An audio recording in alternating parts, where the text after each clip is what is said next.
चलिए, तो जैसे कि हमने आपको वास्तविक संख्या का रिवीजन कराया है, मैंने आपसे वादा किया है कि बोर्ड एग्जाम तक मैं आपको लगभग सभी चैप्टरों का जो है इंपॉर्टेंट क्वेश्चन ऑनलाइन आपको पहुंचाता रहूंगा।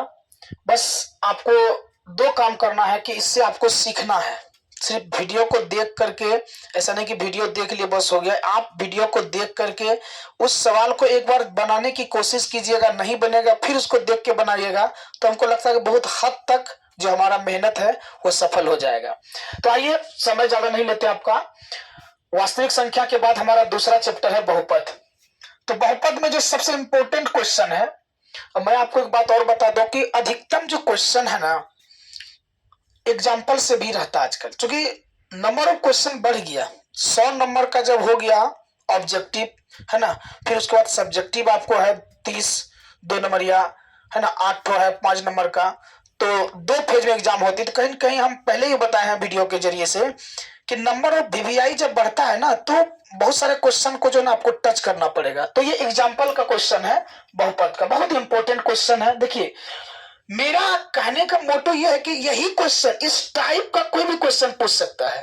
बस हम एक ही मैथमेटिक्स है, इसमें डिजिट को चेंज कर सकता है। तो ये क्वेश्चन बहुत इंपॉर्टेंट है 2023 के लिए। शायद हमको लगता है कि एक आध क्वेश्चन इस तरह का रहेगा 2 नंबर का।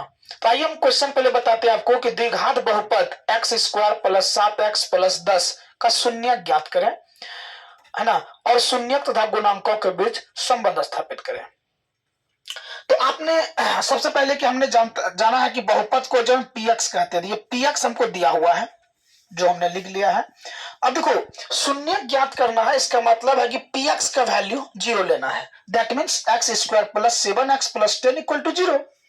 अब आपने पढ़ा होगा, ये आपने गुणनखंड में पढ़ा होगा 9th में, फिर आपने 10th में भी जब क्लास किया होगा तो आपने पढ़ा होगा कि ये जो मिडिल टर्म है इसको 2 पार्ट में स्प्लिट करना है, तोड़ना है। ऐसे 2 पार्ट में तोड़ना है कि ऐड या सब्ट्रैक्ट करने पर बीच वाला टर्म आ जाए, और इसका जो गुना करे इस दोनों टर्म को, तो इन फर्स्ट और लास्ट वाला टर्म के गुणनफल के बराबर हो। तो फर्स्ट टर्म 1 है, तो 1 को 10 से मल्टीप्लाई करेंगे 10 ही होगा।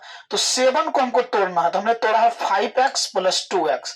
जोड़िए, 5 2 7 हो जाएगा। अब 5 गुना 2 करेंगे तो 10 आ जाएगा। इसीलिए हमने 7 को तोड़ के लिखा है 5x प्लस 2x प्लस 10। यहां तक हमको नहीं लगता कोई दिक्कत आपको होगी। अब इन दोनों में हमने क्या किया है, x कॉमन लिया है। तो x कॉमन लेंगे तो एक्स स्क्वायर में x कॉमन लेंगे तो ये x, फिर यहाँ x कॉमन लेंगे तो 5। इन दोनों में हमने 2 कॉमन लिया है, तो x अब प्लस 10 में 2 कॉमन होगा तो 5 इक्वल टू 0। x प्लस 5 और x प्लस 5 दोनों सेम है, इसलिए हमने x प्लस 5 निकाल लिया। और यहाँ x प्लस कितना है 2 इक्वल टू कितना है 0। अब हम जानते हैं कि दोनों गुणनखंड निकलने के बाद एक को केस फर्स्ट, दूसरा को केस सेकेंड लेना है। तो हमने केस फर्स्ट में x प्लस 2 इक्वल टू 0 लिया, तो x equal to minus 2। Case 2 में हमने लिया है x प्लस 5 इक्वल टू 0, तो x इक्वल टू माइनस 5। तो ये हमारा निकल गया शून्यक। आप चाहेंगे तो यहाँ पर लिख सकते हैं अल्फा इक्वल टू हमारा निकला है -2 और बीटा इक्वल टू -5। आपने क्लास में पढ़ा होगा कि द्विघात बहुपद के 2 शून्यक होते हैं जिन्हें क्रमशः अल्फा और बीटा से सूचित करते हैं। तो अल्फा हमारा हो गया -2, बीटा हो गया हमारा -5। अब हमें शून्यकों का योग, जैसे कि आपको क्लास में टीचर ने पढ़ाया होगा कि शून्यकों का योग अल्फा प्लस बीटा बराबर होता है -b/a। मतलब शून्यकों का योग -b क्या है, तो x का गुणांक। अब देखिए शून्यकों का योग, तो शून्यक है -5 और -2, -5 प्लस -2 ऐड करेंगे तो -7।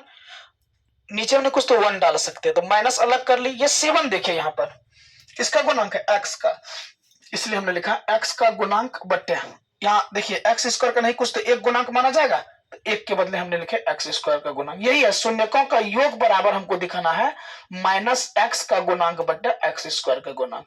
अब कुछ बच्चा यहाँ क्या कर देता है, अल्फा प्लस बीटा बराबर -b/a दिखा देता है। जी नहीं, ये आपको दिखाना है। उसके बाद आइए शून्यकों का गुणनफल।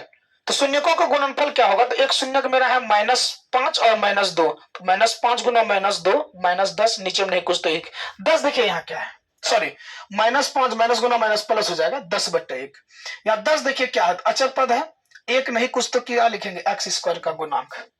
ये आपका सवाल है, इसको वीडियो को रोक के देखिए, समझिएगा, 2-3 बार बनाइएगा। मेरे ख्याल से ये बहुत इंपॉर्टेंट क्वेश्चन है। Thank you.